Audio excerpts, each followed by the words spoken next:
And we're in. All right. Cool. Welcome to the show. Today we have Dave Parkhurst of Green Haven Interactive. Thanks so much for being here, Dave. Thanks for having me, Grant. I appreciate it. Absolutely. Yeah. So we were chatting a little bit off camera, just on what we've been working on and all the initiatives and whatnot. And it sounds like you've had a pretty interesting week. But yeah, for those who I guess don't know you, can you kind of give a quick spiel on what Green Haven is and what you do there? Sure, you bet. So we're a digital marketing company, and we started our firm in 1994. As a matter of fact, so we're 31 years old now. I realize I don't look like somebody who could have a 31-year-old company, but it's true. I do, and I'm a serial entrepreneur. And my way of addressing the world over the years has been, if I see something interesting, I think, how can I make money with that? And so back in 1994. There was this new thing called the commercial internet. It was mostly schools and other folks using it at that point. And I thought, there must be something way to make some money with this internet thing. And so I was working for Apple at the time, and Apple was a great company. They didn't care if I had a side gig going on, as long as what I was doing for them was successful. If I was over goal, I was a good rep, and if I was under goal, I was a bad rep. What else I did with my life, they didn't care. So I started Green Haven and didn't really know a whole lot about what I was doing. I figured out how to build websites with a high school buddy of mine who's still with me. He's my longest running employee. He's been with me the entire time.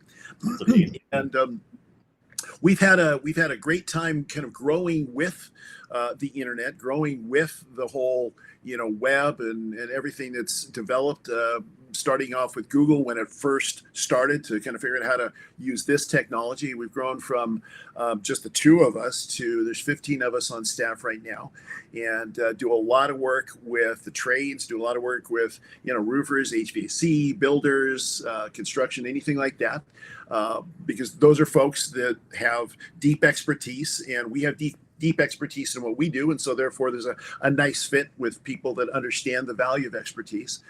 We work with some other professionals as well, with lawyers and doctors and other folks like that. But that's kind of where we started, and we've built our company based on a data-based scientific approach to marketing. And so that's kind of that's in a nutshell what Green Haven does, and what we've been doing for now going on 31 years. Amazing. Yeah, I have so many questions just in that alone. How did you so you've known your longest standing employee for that period of time. How has, I don't even know where to begin, but how do you sustain that relationship? Because it's. Yeah, well, one of the challenges, of course, with sustaining a relationship that has been ongoing for 30 years, who's also a friend. After that long, you're working together. He was my high school buddy. Yeah. Back before we did this. So it is a bit of a challenge. This happens with family members too. I've had family members work for me periodically over the years as well. And you have to be able to draw lines between where one relationship starts and where the other relationship ends. And that can be challenging sometimes, especially when there's things that don't go well. And, human beings working together, even if everything is great, something might happen, and you might have an issue that comes up, and you have to deal with it. So we've kind of bumped around to figure out how that works, and he's still my friend, and I'm still his friend. As far as I know, I'm still his friend. My daughter worked for me for a while and kind of got her launch into technology. She works for Capital One, but she got her launch into technology from working at Green Haven. And so that's been an interesting transition. And then also we have our culture at Green Haven is one of I am the boss. Yes, that's true. But we have a very open culture. I share, for instance, everything financially that we're doing with the employees, with the staff. I practice something called open book management, which says that if I share the profit, I share the loss. I don't share individual salaries and this type of thing, because that's private. But anything else, they can see where we're at. And so I think that kind of open and collaborative environment tends to build teamwork and trust from, management throughout the entire organization. Have That's you what always had that type of like philosophy or methodology? I know open book, it's really powerful, but it is hard to do. Well, it is, and yeah, it is hard to do, and I haven't always had that. I was raised in kind of traditional business where here's the boss says do this, the employee does this, the boss evaluate, so that traditional kind of thing. But in the 90s, I read a book called The Great Game of Business. It's a fantastic book. I went to Springfield Remanufacturing in Springfield, Missouri, learned how they did it, and they had all of their books open. And I thought, I can do this. And it made sense to me. It just kind of made sense to my way of thinking that if people are involved in the outcome of the company, if they're involved in the decision making, I mean, I make the decisions, I break the ties. There's no question of who's in charge, quote unquote. But on the flip side of that, I find that people have a lot more buy-in since I started doing this than when I was more of a traditional sales manager or this type of thing. Now, the funny thing is about it, though, that I've run a whole bunch of different businesses over the years. One of the businesses I ran was a construction business. It was a flooring business, and I can tell you that story if you're interested. It's quite the tumultuous story. But when I started in that business, I had a number of flooring installers that worked for me, hourly installers, and I was part of a group of other flooring stores who I told them about this open book management thing, and I said, I'm going to share the profit and loss statement of our company and cash flow, and I'm going to train these installers and our foreman. I'm going to train all these people how to understand this stuff so they understand what we're doing as a company. And they all said, you're a moron, Dave. You don't know how the flooring business works. And I'm like, okay, I mean, yeah, I don't know how the flooring business works, and maybe I am a moron. I just bought into the thing. But I said, I think that even folks that are hourly workers and are just frontline, they're installing hardwood, laminate, carpet, I think they can understand this if I give them some training. And it took some time, but my flooring installers understood how a P&L worked. They understood the importance of profit, even though they understood it wasn't just so Dave could go buy a new boat. They understood that profit was also tied to their bonuses. It was tied to the success of their company, which is the stability of their job, all of that. And so it ended up working really well. Although, I will tell you, I started that business, or I bought that business in 2005. Now this is a story of the heights of success and the depths of failure. I will tell you straight up front. When I bought that business, we were doing about $1.8 million in annual revenue. So it was a flooring store in a community around here. We're doing pretty well. It was profitable, all of that. I took the next 2.5, 3 years in that business. I grew it to an annual run rate of $3.8 million. So we added a good amount of money. We were now, sometimes you grow a business, you get a lot of revenue, but are you making any money? Well, we were running at twice the industry percentage in terms of net profitability. So we were running more revenue and more profit than any of our competitors, as far as I know. Now, it was great. It was fantastic. That business no longer exists because you notice the timing I told you. I did all of this in 2005, 2006. By 2007, in the community where our store was located, there was a massive flood that basically destroyed the business. We got insurance money, we recovered, and we were fully recovered about August of 2008. Now, September of 2008, you might recall, was not terribly great for the construction industry, for the economy overall. And anyway, we ended up, struggling through for a little while. I had to bankrupt that business, and it was painful because we were doing so well. We were, just exceeding all of our numbers. But I had to bankrupt that business, and that hit me personally too. Now, I had two choices at that point. One of my choices was to just give up. Now, I still had Greenhaven going on the side. I had, I bought a dry cleaner along the way because nice. I just buy businesses. That's what I do. That's what I did. But I determined at that point that I was going to grow Greenhaven. So I put everything I had into it. I didn't sleep for a couple of years, basically. And I'm going to write, I'll tell you, Grant, I'll send you a signed copy when this is actually done. I'm going to write a book called Fail to Succeed. Now, that title is intentional because that business that I had failed to succeed. But Greenhaven now is doing wonderfully. We serve a lot of customers. We've got a fantastically growing business. And we were able, through myself and others, to turn that failure into success. So one of the things that a 31-year-long career in business has taught me is that there is no such thing as failure. There is no such thing as failure unless you stop, right? Unless you quit, unless you give up. And so we never gave up.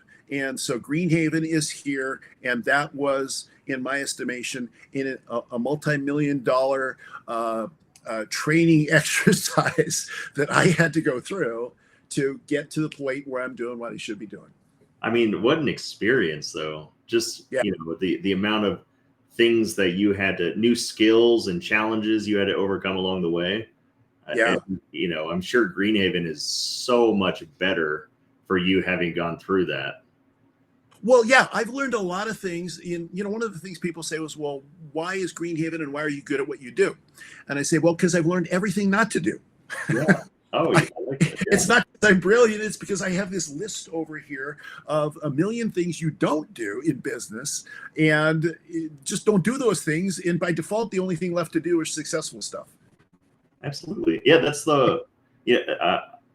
every job I've had since I think I was like 25, I started documenting successes and then also some failures, not even failures, but just like, challenges and just doing that has always helped me secure the next gig, because it's not just, the fluff that's on a resume, but it's actually, okay, I know I like using that tool. I know I can do X, Y, and Z.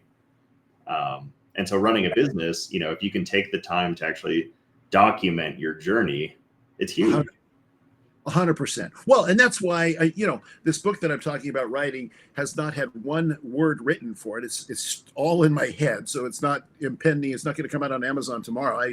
I hope one day to have the time to actually write that. But I have notes on what we've done, on the things that I've learned, on the things that I haven't been successful on. And the other thing I think it does, before I bought the flooring business, I had this engineer that worked for me at Apple, and he said to me, Dave, everything you touch turns to gold.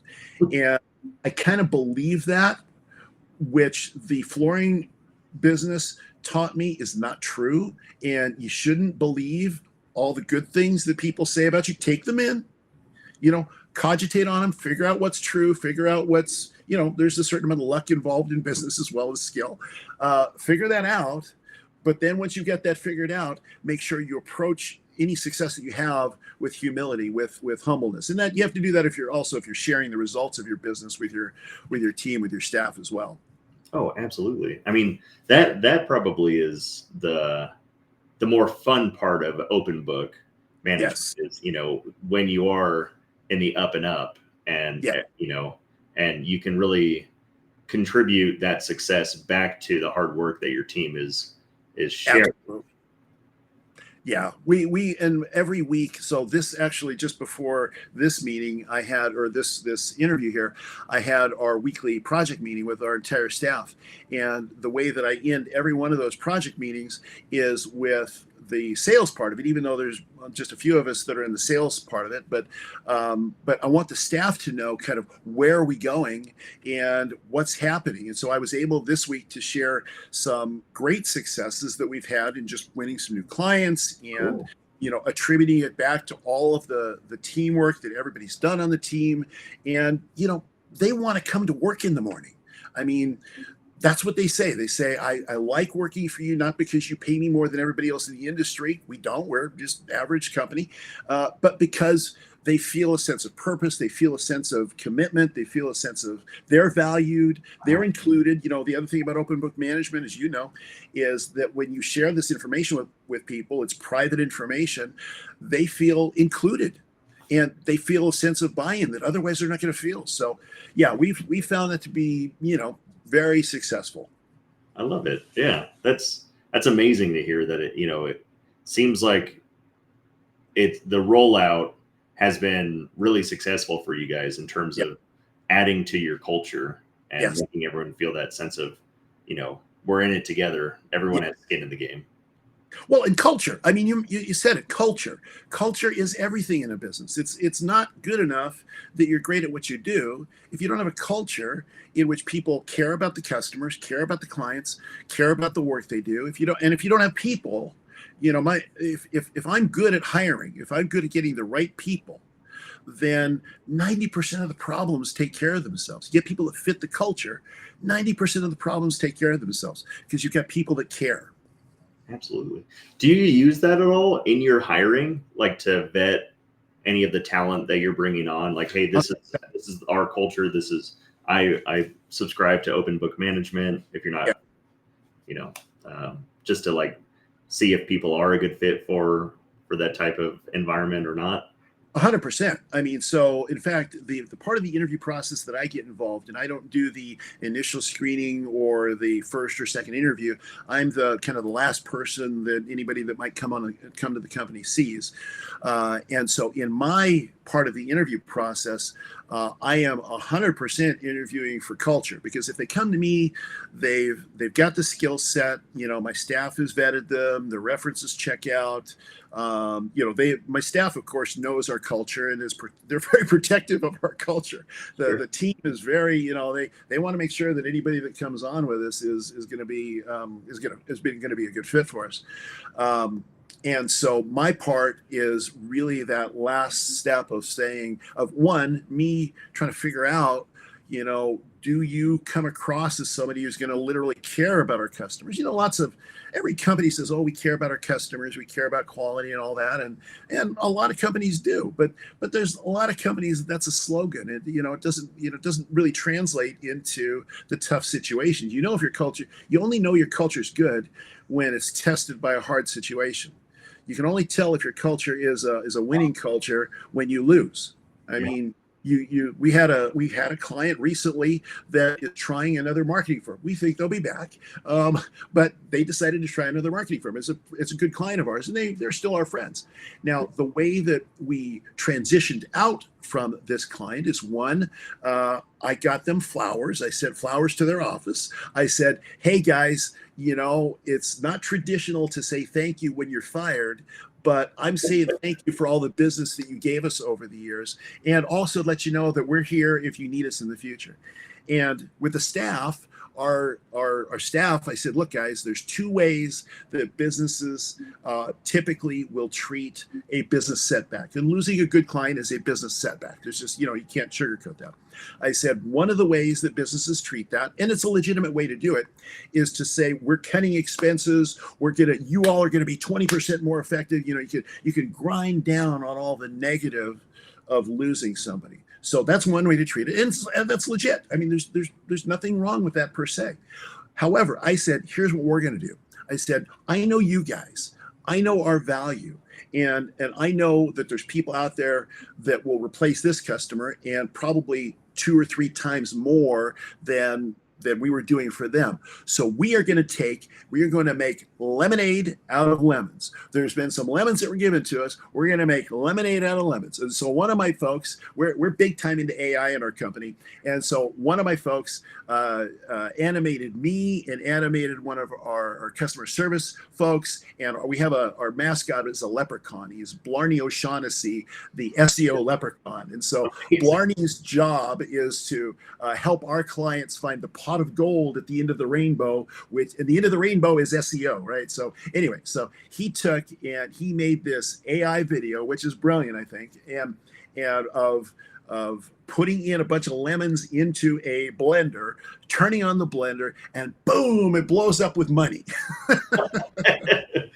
So it was so much fun. And so the way that we approach this is because I want my staff to be emotionally engaged in the success of the company, and taking that negative experience that we had and say, we're going to turn this into fun. We're going to turn it into profit, is to me a better way. It's a risky way, it's a risky way. It would be more, my accountant would have liked it better if I said, okay, we're going to cut, X amount from the budget. I said, no, we're not going to do that. We're going to double down on success. I love that. I wish more companies actually had that gusto, that type of bravado that sounds like you bring. I think we try to. We definitely try to, and we push really hard to have the kind of culture that's attractive. And I do believe, it's not mystical or spooky or anything, but I think that cultures that are attractive will attract new business. They'll attract the right people. They'll attract money. And I mean, we've seen that. I mean, I've gone through some pretty tough stuff that I told you about earlier. Yeah. This has always worked for me. Yeah, I appreciate that. And it sounds like you were hiring correctly too, because if your team, even with that deficit, if they're still able to keep the energy going and that, and still almost have a degree of fun with it, turn that like into a video, Exactly. I think for, if owners and managers and leaders master one skill, and that is hiring the right people. Like I said, I think that covers like 90% of all the problems. I mean, running people, managing people, that you could have a team of however many, and if you've got one person that is just not a good fit, they're not working, it's not, you'll spend all of your day, all of your week, all of your month on that one bad situation, as opposed to avoiding it. Now, that doesn't mean that I hire perfectly every time. I don't. You make mistakes, and sometimes there's not the right fit, and it's not the person's fault. It's not our fault. It just doesn't work out. That happens. But if you invest a lot of attention in that, and then getting them started correctly, in my opinion, you got to get them started really solid. I have not always done that. I've sometimes been kind of so optimistic. I'm like, here it is, here's the job, go for it, and not done enough in training, not done enough in onboarding. We don't make that mistake anymore, and we thoroughly help people get well acclimated to what they do. And that, I think that's a lot of the success of the company. Oh, absolutely. Yeah. I mean, I personally stand behind, I think systems are key when it comes to every part of that, not just, the interview, relying on a handful of questions that indicate whether someone is a good fit or not, but then having the consistency in your systems to I trust my onboarding right now. I know that this thing is really vetted and dialed in. Exactly right. Well, and again, I think you hit on it. The other key leadership aspect of that is trust. I trust my people. I trust my processes. I trust my people. I know that hopefully I won't get hit by a bus today, but I know if I get hit by a bus today, my people and our processes will keep things moving down. And our culture, our people really are reflective of the culture. So I know that is solid. There's always room for improvement. We're always working on it, but I know that's going to help to keep things going no matter what happens. Absolutely. So you said that one of the guys on your team is pretty proficient at making videos. How else are you guys using AI these days? Well, I mean, we have a position. We have a kind of a position we've staked out with AI that says, there's different ways that people are perceiving AI in business. Some people are perceiving it as strictly a money saving kind of thing. Oh, how many people can I replace? This type of thing.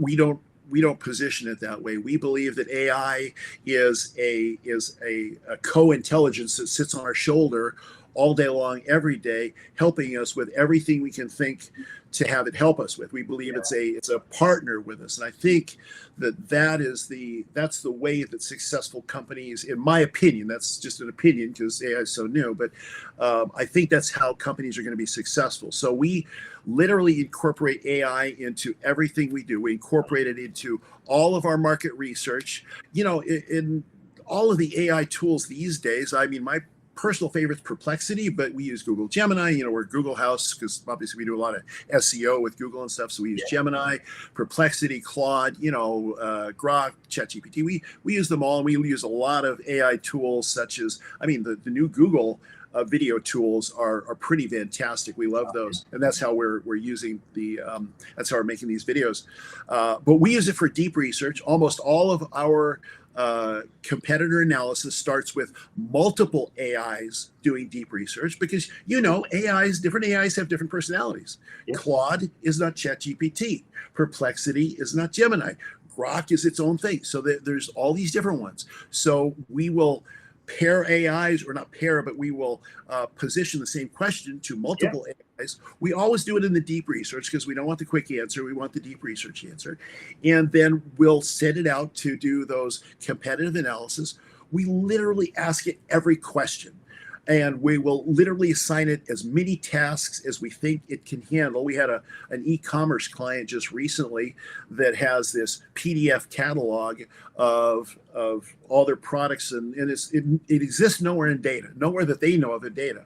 So in the past, you would probably hire that out to somebody to kind of pull them out manually. We just figured out a way. We figured, well, there's got to be a way for AI to read this catalog, to pull out all this information, and to then build a spreadsheet that we can import into the e-commerce system.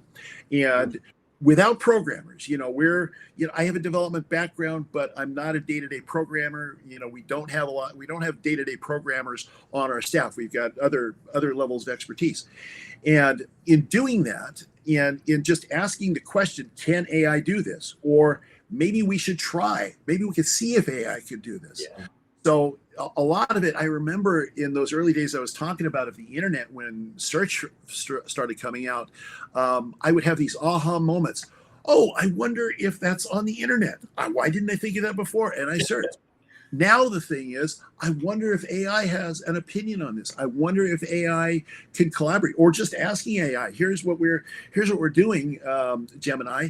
You have any ideas? I think a lot of the ways that people are using AI right now is too confined. It's like, here's a very narrow, granular question, and then they look for a very narrow, granular answer. Yep. But if you create a bigger scenario and say, what do you think? Just like you would a human intelligence. I mean, so we don't have necessarily, AGI, artificial general intelligence, but maybe we're not all that far off from that from a practical perspective, right, in the sense that we can take these tools and give them open-ended questions, and then who knows what you're going to come up with. We've come up with things, or our partnership with AI has come up with answers and questions. And sometimes, I asked a question one time, I don't even remember what it was at this point, where it said, oh, the best way to do this is to write a program to do this in JavaScript. And so I said, okay, do it.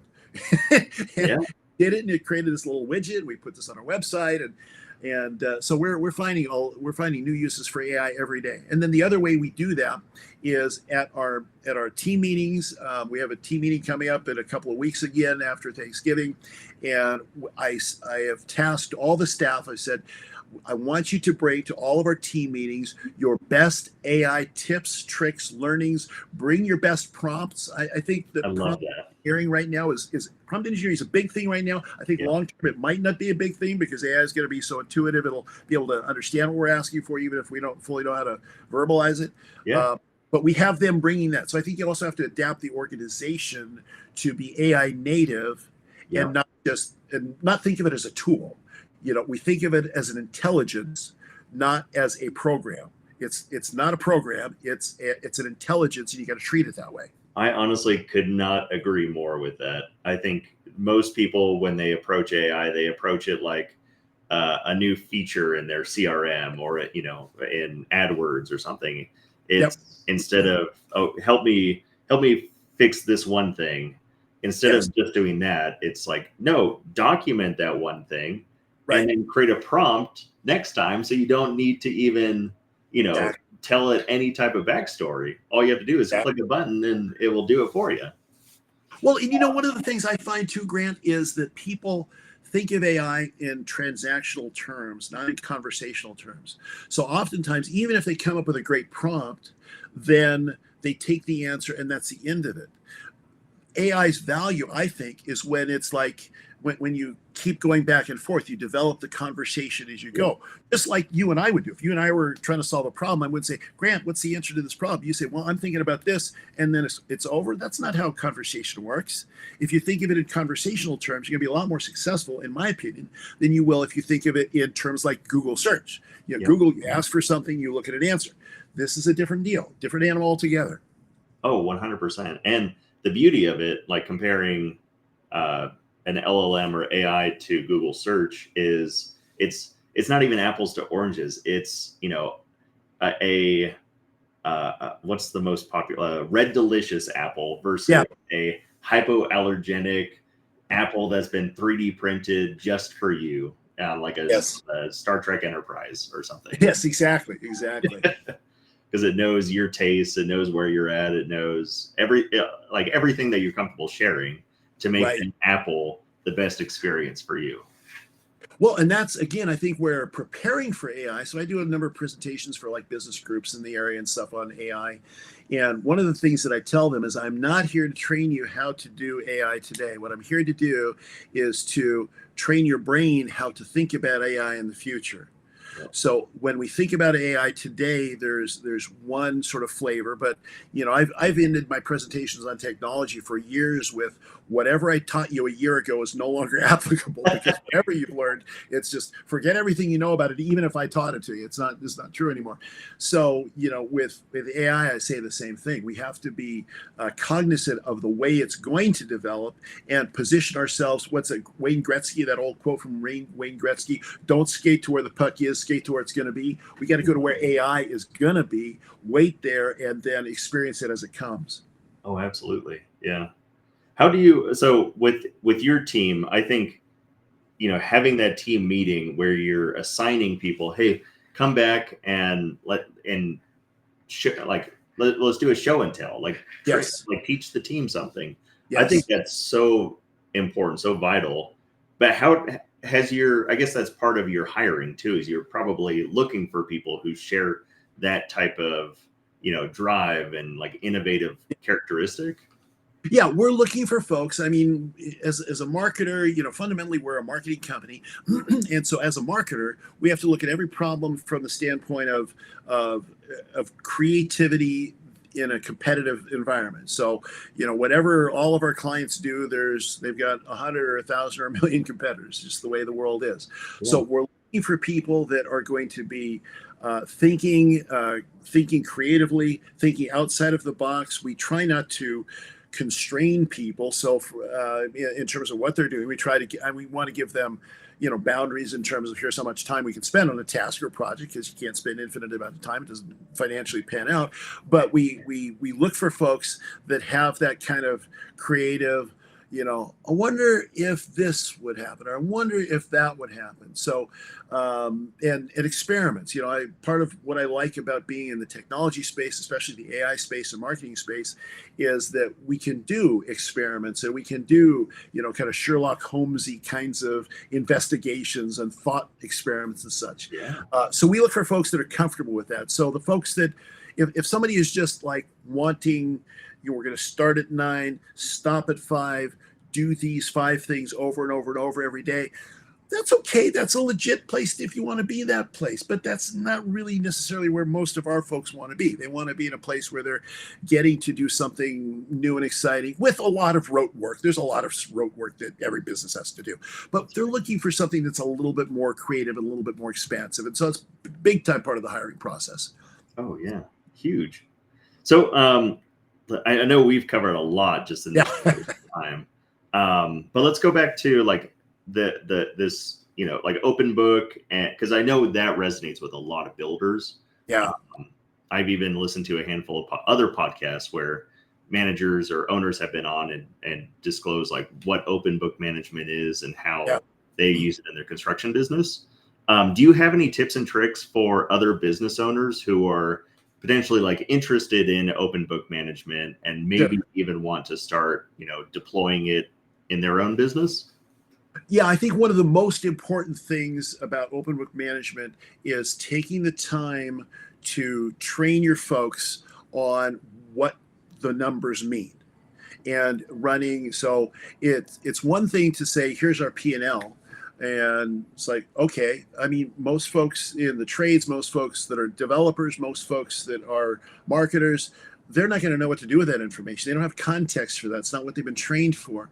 That's where the people that used to own the floor, or that owned the flooring businesses that were in my sector, said they'll never know what to do with this. And I said, I understand that they will never know what to do with this, but they're smart. They're, you know, if you're in the trades, if you're doing whatever you're doing, you've got intelligence, or else you wouldn't be able to do your job. So we take the time to go through a concept, and we do this. We're doing this now, even with our new people. We're doing, okay, let's talk about the importance of cash flow. Let's talk about the difference between making money and generating cash. Let's talk about how a business can make tons of money and go out of business. Let's talk about why cash is important, and that's a different thing than profit. You know, so we talk about these things, and we talk about why we're making decisions on expenses, and we get them trained over time. And it's not, you know, open book management is not something that happens overnight. You don't say today, okay, we're going to start sharing the P&L and the balance sheet and the cash flow statements, whatever. We're going to start sharing the tax returns, and it's Shangri-La and everything's fine from there. Because people, they're not going to understand. You have to take time over, and, you know, in my estimation, my experience is you need at least a year to get folks to, you know, you start with the important things. You start with profit. You know, what's important to the business? Well, that's where you start training people. But like I will tell you, when I visited the home location of Springfield Remanufacturing. They're a heavy diesel remanufacturing company in Springfield, Missouri. So the folks that work there are all in overalls, and most of them got a lot of grease under their hands, and they're doing mechanical work, heavy duty mechanical work. So you walk in and you're thinking, okay, these guys know what's going on with the P&L. The stereotype isn't there, right? Right. But I sat down in one of their weekly huddles where they reported out their weekly numbers, and these guys were talking on return on investment, return on assets, you know, and I'm going, whoa, their level, the guy with, you know, covered in grease, his level of knowledge about financial statements is at least as good as mine. Maybe it's better. But that took a significant period of time. And it also is the reason I know that anybody that's qualified to work for my company is also going to be able to understand a P&L, because it's just pluses and minuses. It's just math. It's just above the line and below the line. And once they get that, then they're going to make better decisions about their own time. They're going to make better decisions about company resources, and they're going to understand why we're doing the things that we do. Absolutely. Absolutely. That's a really impressive story. That's Oh yeah. I bet that's I can only imagine just how eye-opening that's got to be. Oh, it blew me away. It blew me away, because there's these guys walking out. They're the typical thing you would think of is from a heavy duty diesel mechanic, kind of gruff guys, and, you know, they're covered in grease. They got these overalls, and then they start talking return on assets. I'm like, what? How'd that happen? Yeah.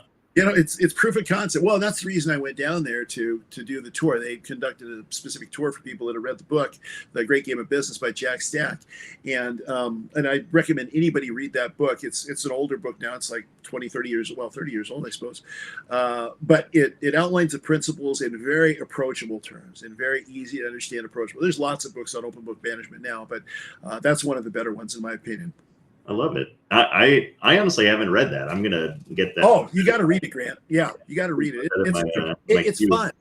It's fun also because, without giving too much of the book away, it's fun also because they were faced with dire circumstances, the potential of going out of business before they took the business into an employee, an ESOP, an employee stock ownership kind of scenario. And so they implemented it under intense circumstances and came out looking really good.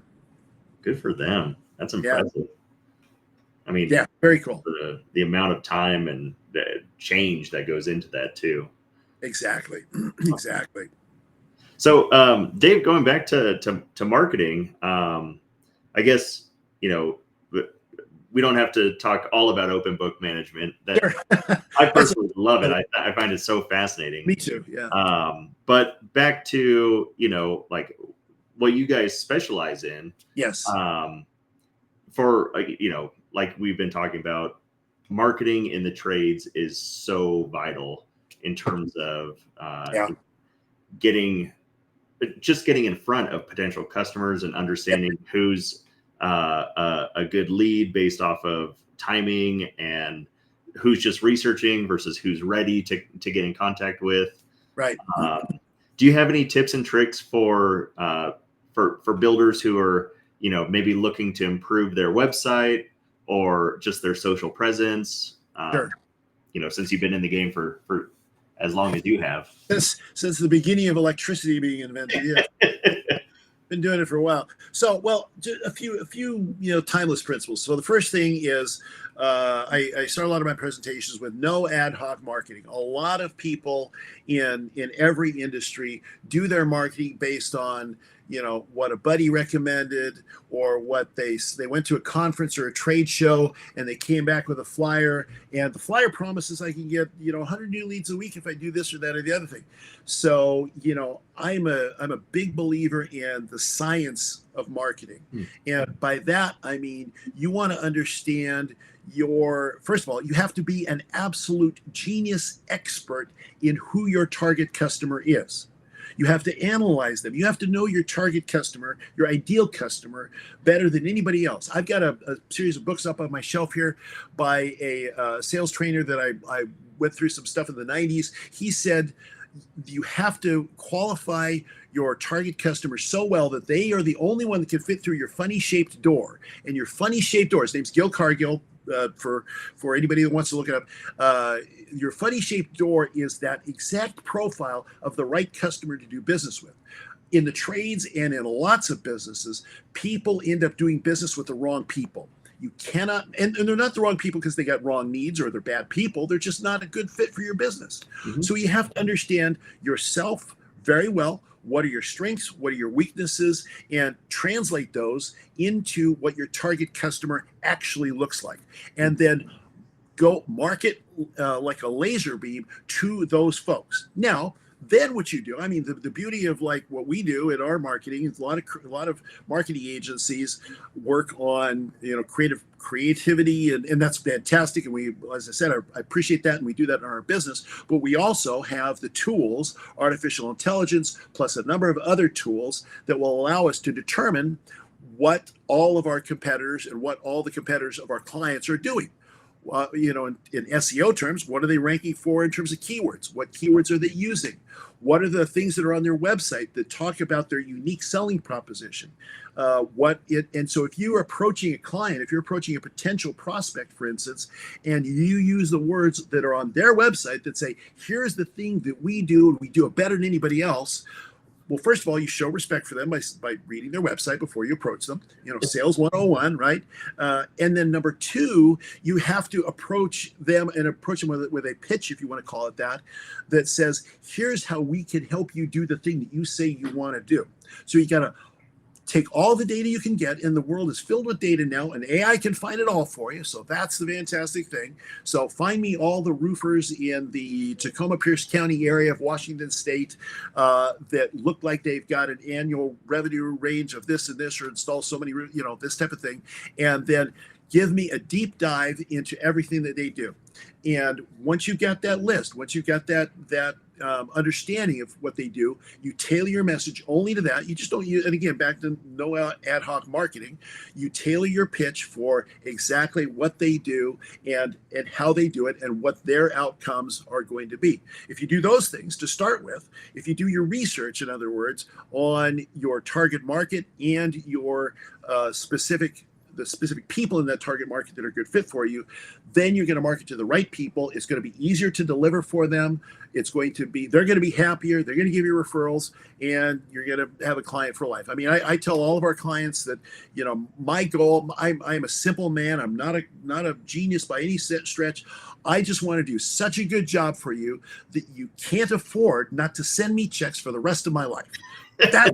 That's what I want. It's you don't have to go to Harvard MBA school to learn that. But you can't do that unless you know your clients better than they know themselves. Yeah. Oh, absolutely. With that, so I'm so curious how you get to know them apart from doing the deep research and having AI, really build that that persona, that personality for you. Do you have like a series of, I'm sure you do, a series of steps in your process that basically like helps you unearth more that AI just can't find? Oh yeah, I mean, so one of the things that's really important in any business, in any outreach, is being involved in the communities that your potential prospects are involved in, whether that's the Chamber of Commerce or the local association that does whatever they do, being embedded in those, and also being so embedded that you're making relationships with other people that might know those folks better. Paying attention to the word on the street, as an example. Well, what do you hear about X, Y, and Z? And if you get those trusting relationships, one of the networking groups I'm a part of, the motto is know, like, trust, refer. You gotta know people. They gotta like you. Once they like you, they'll trust you, and then they'll refer you. So you have to be very embedded in that community. That's why we don't go after every type of business that's out there. There's commonalities in what we do for search engine optimization, getting people ranked on Google, getting people ranked on AI. There's a lot of commonalities across every industry, but we don't try to go after every industry. It's one of the reasons we go after the trades, because we understand how roofers speak, how HVAC folks speak. We understand, a lot of the things that are important to them that you're not going to understand if you don't do both the data deep dive and the relationship deep dive. Oh, and now the relationship deep dive is, I think, one of the ways that I think, back to our AI conversation, I think one of the things about the relationship deep dive that's important is that because so much stuff is becoming automated, human relationships are going to be more and more and more valued. So the analog world is going to become more and more valued, not because of capability, but because we want legitimate connections. I want to know Grant. I want to have a friendship with Grant. Grant wants to have a friendship with me. And so we're talking about things that are happening in industry. We're talking about what's the scuttlebutt on the street about this company and that company. That kind of knowledge AI is not going to be able to get. Only human beings can get. So you got to be involved. You got to care. You got to make those relationships, and you got to show up to their events too. I mean, it's retail 101 networking, right? I mean, they're super, super critical, and you can't ignore that. Oh, 100%. I love that. I love that. I don't think more people actually need to talk about that. The intersection of, the power that you can get with that in-person deep dive that, or not in person, doesn't have to be in person, but that human touch. Yes. But I will tell you though, I want to tell you just a super quick story. I know we're probably low on time, but the in-person piece is also super critical. I had a client that we won the other day that he's local here, and we were talking, and I said, well, so let's have a discussion about this. And I said, I'd be happy to come visit your office. He said, you would? I said, yeah, let me drive down. I want a tour of your business. I'd really love a tour of your business. And he said, you would? He said to me, you're the only one who said he wanted to come see me in person and actually see my business. And I said, well, yeah, I want to see your business. Maybe it's just because I'm kind of old school. I've been doing this for a long time, but I want to see your business. Now, guess what? I'm there in person. Nobody else showed up. I won. Simple as that. In person. I mean, if you have a chance, like when I talk to our sales folks, I say, look, if you can, then I want you to deliver our proposal, hand it to a person, take it physically to them if you can. Now, not all businesses can do that, totally understand, but the more you can make that relational connection, they will know you, they will like you, and they will do business with you. Oh, there's a reason for that. There's a reason why, the hustlers on the street always hand you something. Exactly. Yes, exactly right. It's human. We can't lose touch with and the human is now more than ever. The human is now a competitive advantage for those that recognize it. Absolutely. Good on you guys for doing that, for keeping that going. I think, in person, in construction and residential construction, it is literally the name of the game. You are going to people's houses and presenting them proposals most of the time. Exactly.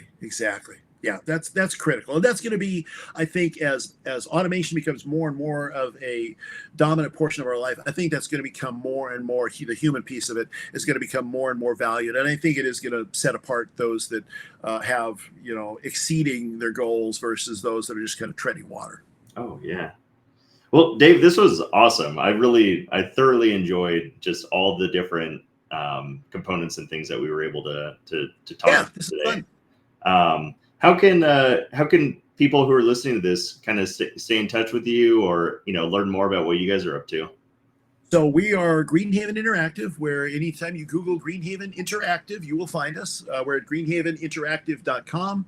Dave Parkhurst, that's me. I am on LinkedIn and love to connect with folks, love to just chat with folks. I get a kick out of answering questions. If somebody has a basic marketing question or, hey, have you ever heard of this? I'll answer that question. I'm happy to do that. And I'm Dave at greenhaveninteractive.com. So love to talk to folks. Yeah. And we'll all keep an eye out for when your book gets published too. Yes, I'm working on it, Chris. I'm working on it. I'll get it done. Well, thanks so much for coming on, Dave. I really appreciated this. I appreciated the time. It's been fun. Absolutely. Enjoy the rest of your day. You too. Bye.